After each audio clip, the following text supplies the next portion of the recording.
বাংলাদেশ জাতীয়তাবাদী দল বাংলাদেশের অন্যান্য সকল রাজনৈতিক গণতান্ত্রিক রাজনৈতিক দলগুলোকে সাথে নিয়ে 31 দফা আমরা জনগণের সামনে উপস্থাপন করেছি।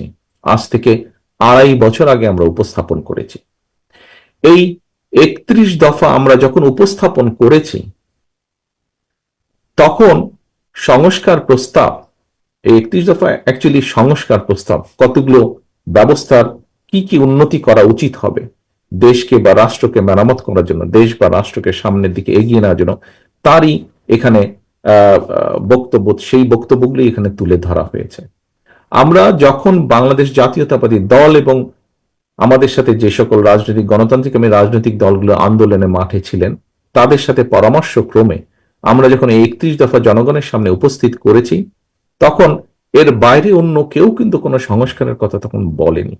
আমরা 2.5 বছর আগে আমরা বুঝতে পেরেছিলাম, 2.5 বছর আগে আমাদের দৃঢ় আত্মবিশ্বাস ছিল এই স্বৈরাচারের পতন হবে, এবং স্বৈরাচারের পতন হবার পরে এই খুনি স্বৈরাচার যেভাবে দেশকে ধ্বংস করে দিয়ে গিয়েছে, দেশের প্রতিটি সেক্টরকে যেভাবে ধ্বংস করে দিয়ে গিয়েছে, প্রতিটি সেক্টরের মেরামত প্রয়োজন, এবং মেরামত করতে হলে একটি পরিকল্পনা প্রয়োজন, একটি গাইডলাইন প্রয়োজন, পলিসি প্রয়োজন। এই যে স্বৈরাচারকে বিদায় করার জন্য যে প্রচেষ্টা, যে উদ্যোগ, সমাজের প্রতিটি শ্রেণী পেশার মানুষ সেদিন এক জায়গায় এসে দাঁড়িয়েছিলেন। সেদিন প্রমাণ হয়েছে যে দেশটা আসলে সকলের, দেশটা কোনো বিশেষ গোষ্ঠী, কোনো বিশেষ দল কারো না, দেশটা সবার, কোনো একক কারণ নয়, দেশটি সবার। এবং এই দেশাত্মবোধ বা দেশাত্ম প্রেম থেকে, দেশের প্রতি এই প্রেম থেকেই সেদিন আমরা দেখেছি সমাজের প্রতিটা শ্রেণী পেশার মানুষ রাজপথে বেরিয়ে এসেছিলেন। আমরা দেখেছি ইউএনডিপির যে রিপোর্ট বের হয়েছে, সেই রিপোর্টে আমরা দেখেছি 60 জনের মতন শিশুই সেদিন শহীদ হয়েছে এই স্বৈরাচারকে বিদায় করতে গিয়ে। আর তার পরবর্তীতে জাতিসংঘের যে রিপোর্টটি কয়েকদিন আগে বের হয়েছে, সেটি কম বেশি আপনারা সেই সম্পর্কে ওয়াকেফল আছেন। অর্থাৎ একটি খুব সংক্ষেপে যদি আমরা বলি, গত 15 বছরও যদি বাদ দেই, মাত্র জুলাই আগস্ট মাসেও যদি আমরা ধরি, তাহলেই বোঝা যায় যে কি পরিমাণ মানুষকে শুধু 2 মাসের আন্দোলনেই হত্যা করা হয়েছে। অর্থাৎ আন্দোলন যখন চরম মুহূর্ত, ওই অল্পটুক সময়ের মধ্যে চরম যে কোনো জিনিসের বিষয়ে চরম মুহূর্ত সময়টি অল্পই থাকে, সেই চরম মুহূর্তে সেই অল্প সময়ে 2-3 সপ্তাহের মধ্যেই কতগুলো মানুষকে শহীদ হইতে হয়েছে। তাহলে আপনারা বিবেচনা করে দেখতে পারেন গত 15 বছর ধরে কত মানুষ, শত হাজারা মানুষ যেই গুম খুনের হদিস বেরিয়ে আসছে, গুম খুনের যে ঠিকানা হিসাবগুলো বেরিয়ে আসছে, কি পরিমাণ মানুষ অত্যাচার নির্যাতিত হয়েছে। প্রিয় সহকর্মীবৃন্দ, আজকে যে মানুষগুলোকে ঘিরে আমরা এখানে একত্রিত হয়েছি, তাদের পেশা, এখানে আলোচকবৃন্দ আলোচনা করেছেন, তাদের পেশার একটি অন্যতম মূল বৈশিষ্ট্য বা লক্ষ্য হচ্ছে তারা যেরকম মানুষের দুঃখ, কষ্ট, অত্যাচার, নির্যাতনকে, অনেক কথাকে শুধুমাত্র একটি ছবির মাধ্যমে তুলে ধরতে পারেন, ঠিক একইভাবে একটি ছবির মাধ্যমে কিন্তু সমগ্র জাতিকে আশাও বা উজ্জীবিত করতে সক্ষম একটি ছবি। আমি এটি বিশ্বাস করি।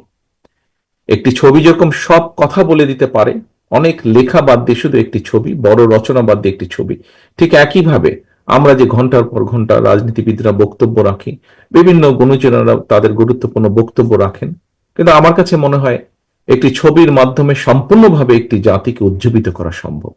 সম্পূর্ণভাবে সেরকম একটি ছবির মাধ্যমে একটি জাতিকে পথ দেখানো সম্ভব, দিশা দেওয়া সম্ভব।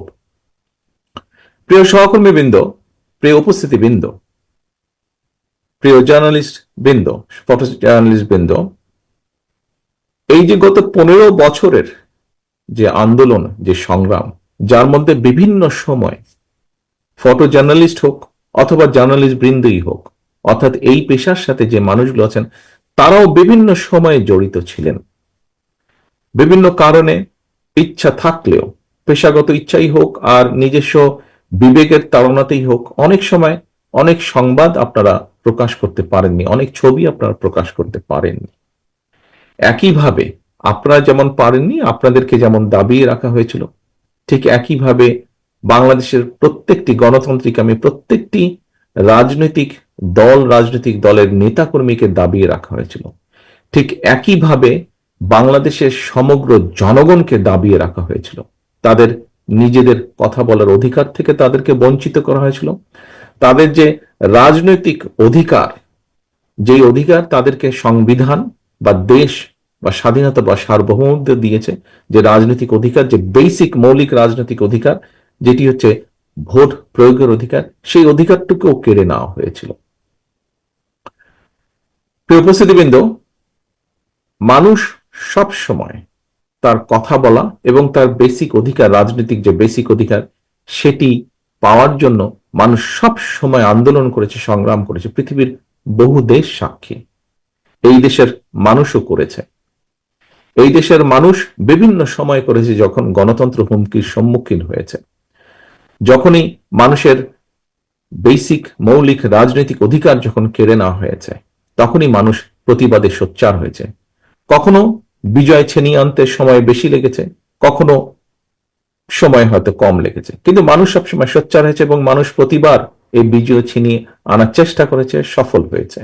আবার হয়তো ষড়যন্ত্রকারীরা বিভিন্ন সময় আবার তাদের ষড়যন্ত্রের জাল বিস্তার করেছে। প্রিয় উপস্থিতিবৃন্দ, লক্ষ্য কি, উদ্দেশ্য কি? লক্ষ্য এবং উদ্দেশ্য হচ্ছে, আমরা যারা দেশ নিয়ে চিন্তা করি বা দেশের কথা নিয়ে চিন্তা করি, দেশকে নিয়ে ভাবার চেষ্টা করি, আমাদের অর্থাৎ আমরা সাধারণ মানুষ বলতে যা বুঝি, সাধারণ মানুষের কাতারে আমরা যারা কম বেশি পড়ি, আমাদের লক্ষ্য বা উদ্দেশ্য একটি দেশ তৈরি করা। স্বাধীনতা যুদ্ধের পরে সামগ্রিকভাবে যে কোনো মানুষকে যদি জিজ্ঞেস করেন, তাহলে কি বলবে কেমন দেশ চাই আমরা? আমরা এমন একটা দেশ চাই যেই দেশের মধ্যে মানুষ তার মৌলিক অধিকার নিয়ে বেঁচে থাকবে। কি সেটি? সে তার রাজনৈতিক অধিকার পাবে, রাজনৈতিক অধিকারের গ্যারান্টি থাকবে, এবং একই সাথে তার অর্থনৈতিক স্বাধীনতাও থাকবে। অর্থাৎ আমি আমার যোগ্যতা অনুযায়ী চাকরি বাকরি করব, আমি আমার যোগ্যতা অনুযায়ী ব্যবসা করব, আমি আমার যোগ্যতা অনুযায়ী বেঁচে থাকবো এই সমাজে, এই দেশে। প্রিয় উপস্থিতিবৃন্দ, খুব সংক্ষেপে যদি আমরা দেখি, তাহলে এটি মূল লক্ষ্য বা উদ্দেশ্য। হ্যাঁ, এটির সাথে স্বাভাবিকভাবে প্রসঙ্গক্রমে বৈষম্যহীন একটি বাংলাদেশ। কিন্তু বৈষম্যহীন বাংলাদেশ গড়তে হলে অবশ্যই রাজনৈতিক অধিকারকে আগে প্রতিষ্ঠিত করতে হবে। বৈষম্যহীন বাংলাদেশ গড়তে হলে অবশ্যই আগে মানুষের অর্থনৈতিক স্বাধীনতা দিতে হবে। রাজনৈতিক স্বাধীনতা নিশ্চিত করা না গেলে অর্থনৈতিক স্বাধীনতা নিশ্চিত করা যাবে না।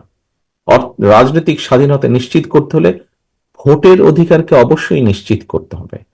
তবে সহকর্মীবৃন্দ, প্রিয় উপস্থিতিবৃন্দ, এখানে শুধু ভোটের অধিকার নিশ্চিত করলেই চলবে না, একই সাথে ভোট প্রয়োগের অধিকারকে নিশ্চিত করতে হবে। অর্থাৎ আমি একজন ভোটার, আমার যেরকম ভোটের অধিকার থাকবে, ঠিক একইভাবে আমি যাতে আমার ভোটটি সঠিকভাবে নির্ভয় আমি দিতে পারি, এবং আমি দেওয়ার মাধ্যমে আমি আমার প্রতিনিধিকে বাছাই করে আনতে পারি, সেই অধিকারটিকেও নিশ্চিত করতে হবে। সেটি ইউনিয়ন পরিষদ হোক, সেটি পৌরসভা হোক, সেটি উপজেলা হোক, সেটি জাতীয় পর্যায়ে হোক না কেন, ভোটের অধিকার নিশ্চিত করার পাশাপাশি ভোট প্রদানের অধিকারকেও নিশ্চিত করতে হবে। এবং আমরা যদি এই অধিকারটি নিশ্চিত করতে পারি, অবশ্যই আমরা মানুষের পর্যায়ক্রমিকভাবে মানুষের অর্থনৈতিক স্বাধীনতা নিশ্চিত করতে পারব। প্রিয় উপস্থিতিবৃন্দ, একজন রাজনৈতিক কর্মী হিসাবে আমি মনে করি মানুষের রাজনৈতিক অধিকার এবং মানুষের অর্থনৈতিক অধিকার যদি নিশ্চিত করা সম্ভব না হয়, তাহলে আমাদের স্বাধীনতা বলি, গণতন্ত্র বলি, সার্বভৌমত্ব বলি, যাই বলি না কেন, কোনটিকেই টিকিয়ে রাখা সম্ভব হবে না। আপনারা খেয়াল করে দেখবেন, যখন যখন এই দেশের উপরে স্বৈরাচার চেপে বসেছে, প্রতিটা সময়েই কিন্তু এই দেশের মানুষের রাজনৈতিক অধিকারকে খর্ব করে নেওয়া হয়েছিল।